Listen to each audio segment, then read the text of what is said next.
Hi everyone. Today I'm in our parish hall, which, like our churches, hasn't had anyone in them really since the late half of March. And that's why you can see that there are snowflakes behind me. After all, we all know that there's no snowflakes in May, right? Somebody just has to remember this past weekend to know that's not quite always true. Well, this week stores are beginning to open up and restaurants are starting to open again, and more restrictions have been lifted. You've heard people around wonder, quite aloud sometimes, whether this is a good thing, whether it's a bad thing, or just a thing. There's a number of reasons that people could want things open again. Economic necessity for their families, for their businesses, for one of a number of other reasons. There are also reasons that people don't want things to open, for fear of spreading further disease, more sickness, and worst of all, perhaps more death. But that doesn't seem to be the case here in New Brunswick right now, and we only pray that it continue that way as well. Regardless of how you're feeling about things, we do wonder where God's hand is in all of this.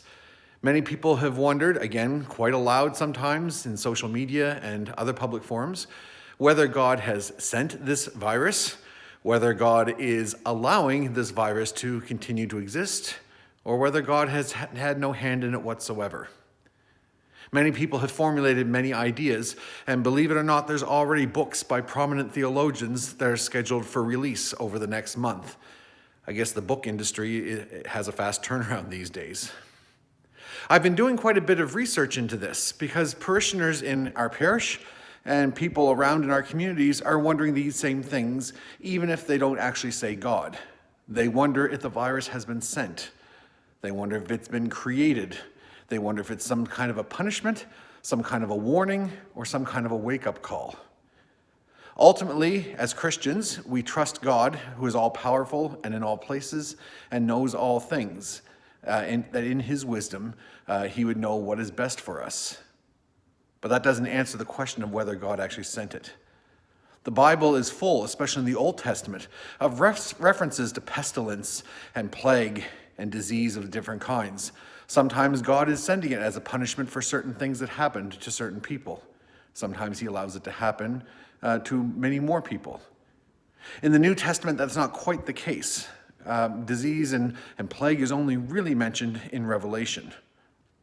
And we know that Revelation has a lot more going on there than we like to talk about in a short little video.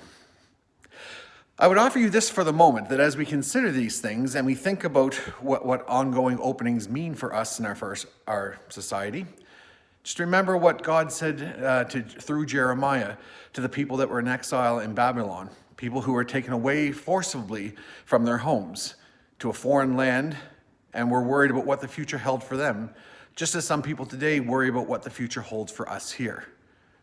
God had said, "For I know the plans I have for you, plans for peace and not for evil, to give you a future and a hope." And that comes from Jeremiah 29. There's a future and a hope for us. And that hope is something that God has said is sure and certain when we hope in him. That hope is not for just getting by, but to thrive.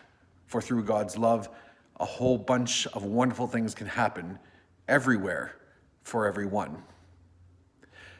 May God bless you this week. May you be able to bless other people this week. Maybe not in the same ways, but in different ways.